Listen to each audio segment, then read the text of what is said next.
Magandang araw. Ako nga pala si Lulu Castillo. I'm here to share with you my textual sermon for my homiletics class. At ang napili kong title ay Built by the Word. Kinuha ko to sa 2 Timothy 3:16 to 17. All scripture is God-breathed and is useful for teaching, rebuking, correcting, and training in righteousness, so that the servant of God may be thoroughly equipped for every good work. So, ang nakuha kong theme, the Word of God is not just a tool. It is the breath, the blueprint, and the battle gear for every servant of God. So, ang ginawa kong exegetical idea, Paul teaches that all scripture, being divinely inspired, serves a comprehensive purpose. It instructs, rebukes, corrects, and trains believers in righteousness, so that the servant of God may be fully prepared and equipped for every good work. Pagdating naman sa homiletical idea, God's Word is not just inspired. It's indispensable. It shapes, it sharpens us, and it strengthens every servant to live faithfully and serve fruitfully. Sa introduction ko po, hindi sapat ang galing, hindi sapat ang karanasan. Ang kailangan natin ay ang salita ng Diyos. As a pastoral worker, I've learned that encouragement is good, but it's not enough. Hindi ito sapat. We need direction, we need correction, and we need accountability. But above all, we need the Word of God. Paul's words to Timothy are not just for young pastors. They are for every servant who wants to stay faithful in a world full of distractions. Nakita naman natin ang takbo ng mundo ngayon. Napakaraming distraction sa ating buhay. At deception. Maraming mga hindi na totoo na nagbabalat kayo, mga fake. The Word of God is not optional. It is essential. It corrects us when we stray, strengthens us when we're weary, and equips us when we feel unworthy. Ito ang ating gabay. Ang salita ng Diyos ang ating sandata at ang ating lakas. All scripture is God-breathed. So now, let's look at how God's Word builds us, shapes us, and equips us for every good work. Ang nakuha ko po na main point, number 1, God's Word is the breath of God. Hininga ng Diyos. All scripture is God-breathed. The Bible is not man's invention. Hindi ito katang-isip lang ng tao. Ito ay hiningahan ng Diyos. It carries divine authority, power, and life.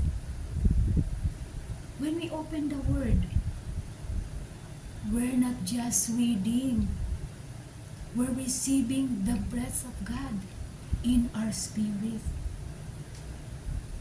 Sa Hebrews 4:12, ang sinasabi po dito, the Word of God is living and powerful, a discerner of the thoughts and intents of the heart.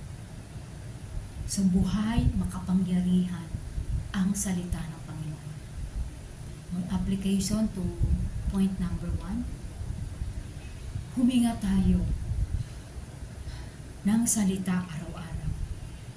It gives us strength to obey, wisdom to lead, and clarity to endure. Sa Matthew 4:4, sabi po dito, man shall not live by bread alone, but by every word that proceeds from the mouth of God. Kaya napakahalaga ang salita ng Diyos sa buhay natin araw-araw. May tanong po ako, are you breathing in the Word daily? Or are you spiritually suffocating? Hindi ka na ba makahinga? My challenge is, don't just read the Word. Inhale it. Let it fill your lungs and fuel your life. My point number 2. God's Word shapes and corrects the servant of God. It is useful for teaching, reproof, correction, and training in righteousness. Paul gives us 4 ways the Word transforms us. Mayroon po tayo, may sinulat ako dito, function, at ano yung purpose. Function, teaching, ano yung purpose? Kung ano yung what is right. Tinuturo ito ng salita ng Diyos. Reproof, ano yung what is wrong.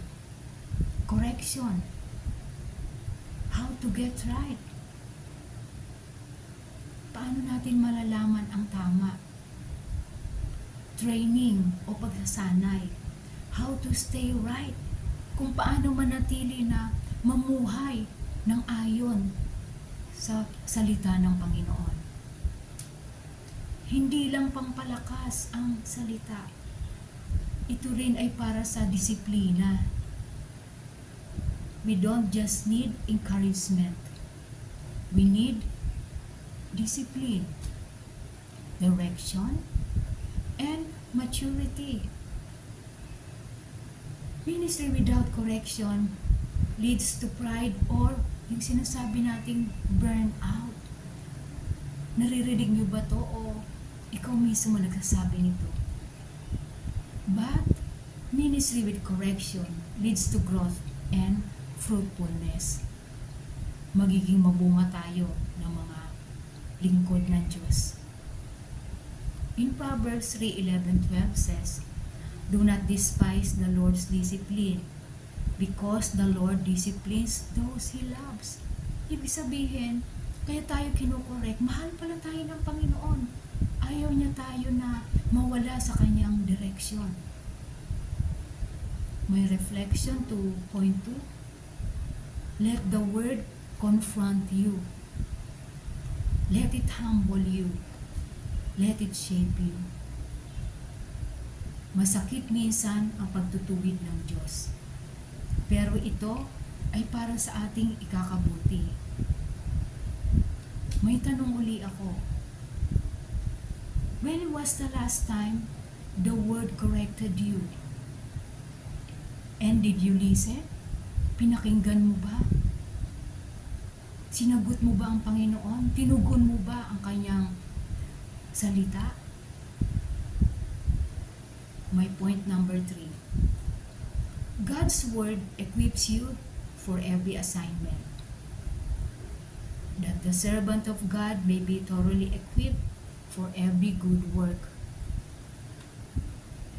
Complete, na ibig sabihin, mature, whole, not lacking. Equipped, ready for battle, hindi natin tatakbuhan anumang nangyayari sa atin sa kasalukuyan.